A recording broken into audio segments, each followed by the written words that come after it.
আজ আমরা তৈরি করব দুধ পনির।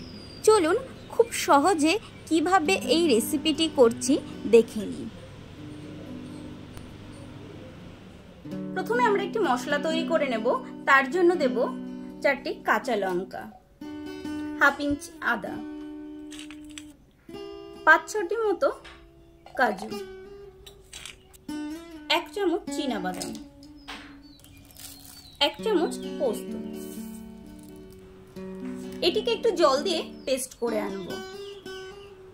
ওভেনে একটি কড়াই বসিয়ে দিয়েছি, কড়াই গরম হয়ে গেছে। দিয়ে দেব তেল। এখানে আমি সাদা তেল ইউজ করছি।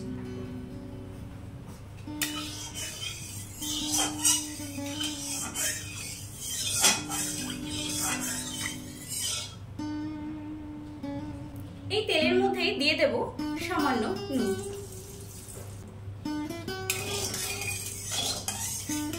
এই নুনটা দেওয়ার জন্য কড়াইতে পনিরগুলো লেগেও যাবে না, পনিরের মধ্যে নুন ঢুকে যাবে।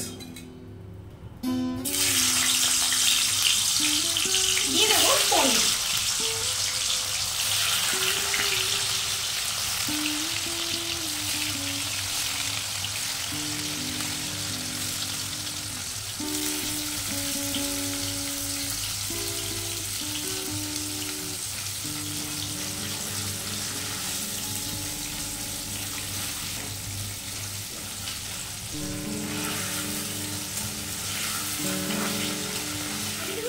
বেশি ভাজা যাবে না, হালকা ভেজে তুলে নেব।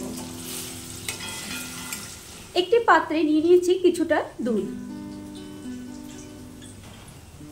পনিরগুলো এই দুধের মধ্যে ছেড়ে দেব।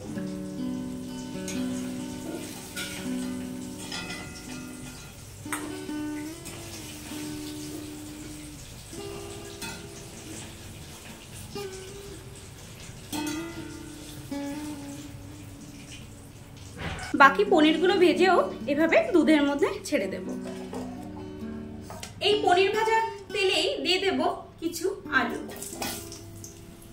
এই রান্নাটিতে আলু অপশনাল, আপনারা চাইলে দিতেও পারেন, নাও পারেন।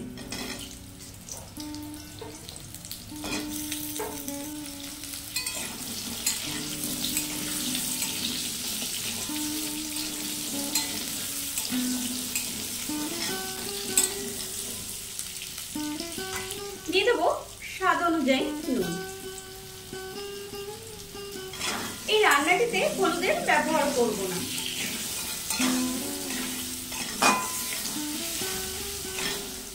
আলুগুলো ভাজা হয়ে গেছে, একটি পাত্রে এগুলোকে তুলে নেব। তেলে দিয়ে দেবো গোটা গরম মশলা ফোড়ন, দারচিনি, লবঙ্গ, এলাচ। দেব অর্ধেকটা তেজপাতা।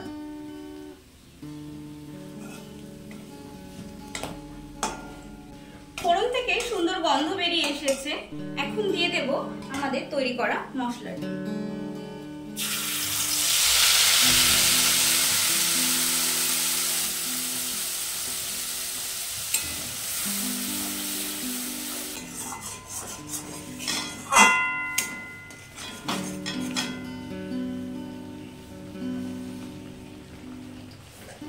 কালারের জন্য দেব হাফ চামচ কাশ্মীরি লঙ্কা গুঁড়ো।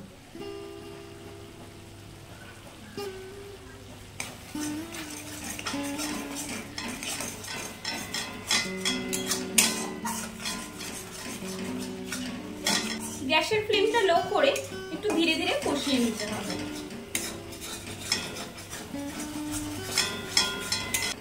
নিচে লেগে আসছে, তার জন্য দেব সামান্য জল। এটাকে আবারও কষিয়ে নেব। মশলা থেকে তেল বেরিয়ে এসেছে। এখন আমাদের ভেজে রাখা আলুগুলো দিয়ে দেব।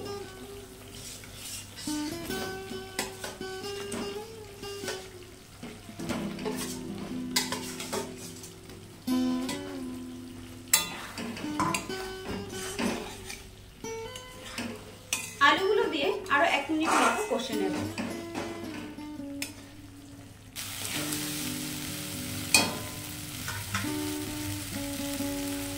এখন দিয়ে দেব জল। জলটা একটু কম দেব, যেহেতু পনিরগুলো দুধে ভিজিয়ে রেখেছিলাম, এই জন্য জলটা একটু কমই দিলাম। আলুগুলো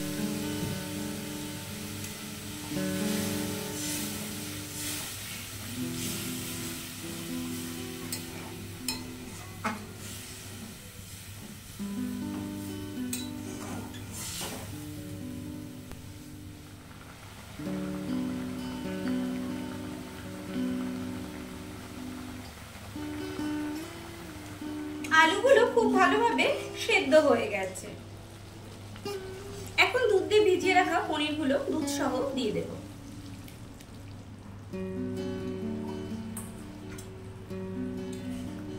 এখানে আমি 250 গ্রাম পনির নিয়েছিলাম, 1 কাপ দুধে ভিজিয়ে রেখেছিলাম।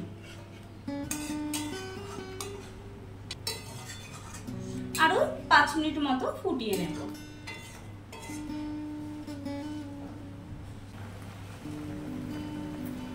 দিয়ে দেবো হাফ চামচ চিনি।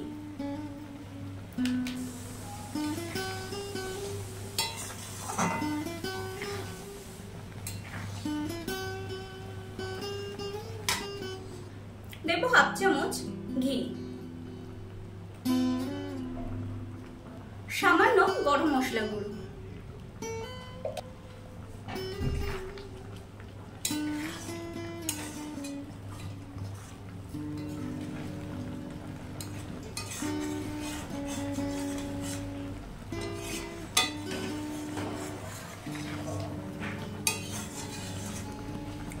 আমাদের দুধ পনির একদম রেডি। এবার এটিকে নামিয়ে নেব। আমাদের দুধ পনির একদম রেডি খাওয়ার জন্য। আপনারাও তৈরি করুন, খান। আর আমার রেসিপিটি কেমন লাগলো কমেন্টস করে জানাতে ভুলবেন না। ভালো লাগলে লাইক করবেন। এরকম রেসিপি দেখতে হলে চ্যানেলটিকে অবশ্যই সাবস্ক্রাইব করবেন। Thank you.